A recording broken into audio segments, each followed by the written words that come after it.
దేవునికి స్తోత్రం. మన ప్రభువును రక్షకుడైన యేసుక్రీస్తు వారి నామంలో అందరికీ ఉదయకాల శుభములు తెలియజేయుచున్నాను.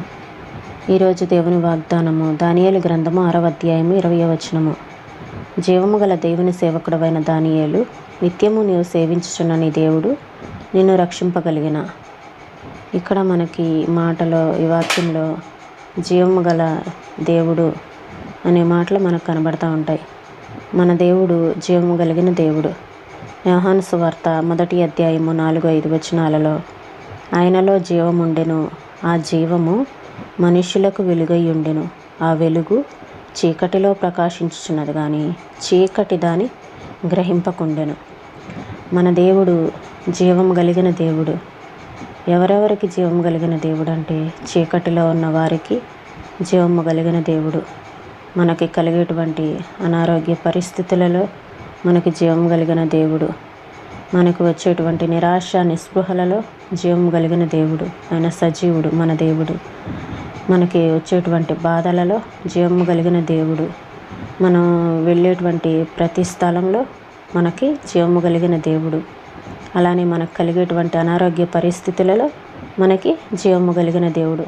మనం ఒంటరిగా ఉండే సమయాలలో మనకి జీవము కలిగిన దేవుడు. మనం ఏదైనా ఆపదలో చిక్కుకున్నప్పుడు మనకి జీవము కలిగిన దేవుడు. ఎంతోమంది మనుషులు మన జీవితంలో, మన జీవిత ప్రయాణంలో ఎంతోమంది మనుషులు మనకు ఎదురవుతారు. ఒకసారి కనిపించిన వాళ్ళు మరొకసారి కనిపించకపోవచ్చు. ఒకసారి ఎదురైన వాళ్ళు మన జీవితంలో మరొకసారి ఎదురు కాకపోవచ్చు. కానీ ఎప్పటికీ ఎన్నటికీ మనతో శాశ్వతంగా ఉండేది మాత్రం దేవుడే. ఇక్కడ దానియేలు గ్రంథంలో దానియేలు గారితోటి ఒక రాజు ఉన్నారు. ఇక్కడ దానియేలు గారంటే ఎంతో అభిమానంతో, ఎంతో ప్రేమతోటి ఉన్నారు. కానీ దానియేలు గారిని రక్షించలేకపోయారు. ఆ సింహాల దగ్గర నుండి రక్షించటానికి, ఆపదలో ఆదుకోవటానికి ఆ రాజుగారు సహాయం చేయలేకపోయారు. కానీ శాశ్వతంగా మనతోటి దేవుడే కాబట్టి ఉండేది. దేవుడే దానియేలు గారిని ఈ సింహాల నోట నుండి విడిపించారు. అలానే మన దేవుడు సజీవ దేవుడు కాబట్టి, ఆయన జీవం కలిగిన దేవుడు, సజీవుడైన దేవుడు కాబట్టి ఆ దేవుడు తనకి నమ్మకం లేని ఒక రాజు నోటి నుండి కూడా నీ దేవుడు నిన్ను రక్షించగలిగిన అనేటువంటి మాట రావటానికి దేవుడు ఇక్కడ మనకి దానియేలు గారికి ఎంత సహాయం చేశారో మనకు అర్థమవుతుంది. ఇతని హృదయంలో కూడా, రాజు హృదయంలో కూడా సజీవుడైన దేవుని పట్ల నమ్మకం అనేది మొలకెత్తటానికి దేవుడు సహాయం చేశారు. దేవుని వాక్యంలో ఇలాంటి మాటలు చాలాసార్లు కనిపిస్తాయి. కానీ మనం ఎప్పుడూ మర్చిపోయేది ఈ సంగతినే. జీవము కలిగిన దేవుడు అని రాసి ఉందని మనకు తెలుసు. కానీ మన అనుదిన జీవితంలో ఈ సత్యాన్ని నిర్లక్ష్యం చేసినంతగా మరి దేన్ని నిర్లక్ష్యం చెయ్యం. 3-4 వేల సంవత్సరాల క్రితం దేవుడు ఎలా ఉన్నాడో ఇప్పుడు అలాగే ఉన్నాడన్నది లక్ష్య పెట్టం. ఆయనకి అప్పటికీ ఇప్పటికీ అదే రాజరికం ఉందని, ఆయన్ని ప్రేమించి సేవించే వారి పట్ల ఆయనకి అదే ప్రేమ ఉందని, ఆ రోజుల్లో వాళ్ళ కోసం ఆయన చేసిన పనుల్ని ఈ రోజుల్లోనూ చేయగలడని, ఇదంతా ఎందుచేతనంటే ఆయన సజీవుడు, మార్పు లేని దేవుడని మనం మర్చిపోతూ ఉంటాం. ఆయనకి మన కష్ట సుఖాలు చెప్పుకోవటం ఎంత అవసరం. మనం చీకట్లో ఉన్న సమయాలలో ఆయన ఇప్పటికీ మరెప్పటికీ జీవముగల దేవుడు అన్న విషయాన్ని మనసులో ఉంచుకుందాము.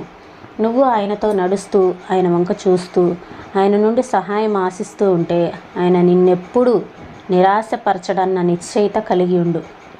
44 సంవత్సరాలుగా ప్రభుని ఎరిగి ఉన్న జార్జ్ ముల్లర్ అనే నీ అన్ననైన నేను ఈ మాటలు రాస్తున్నాను. నన్ను దేవుడు ఎప్పుడూ నిరాశపరచలేదు.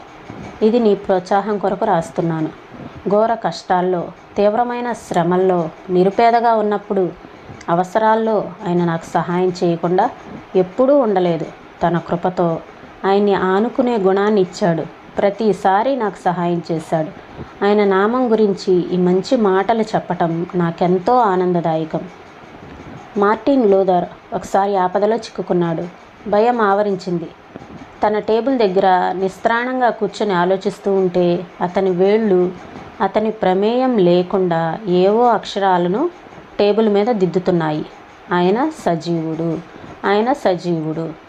మనకి సమస్త మానవాళికి ఉన్న నిరీక్షణ ఇదే. మనుషులు వస్తారు, పోతారు, నాయకులు, బోధకులు, తత్వవేత్తలు వస్తారు, మాట్లాడతారు, కొంతకాలం పనులు చేస్తారు. అందరూ నిశ్శబ్దంగా, నిర్జీవంగా నిష్క్రమిస్తారు. దేవుడు మాత్రం శాశ్వతంగా ఉంటాడు.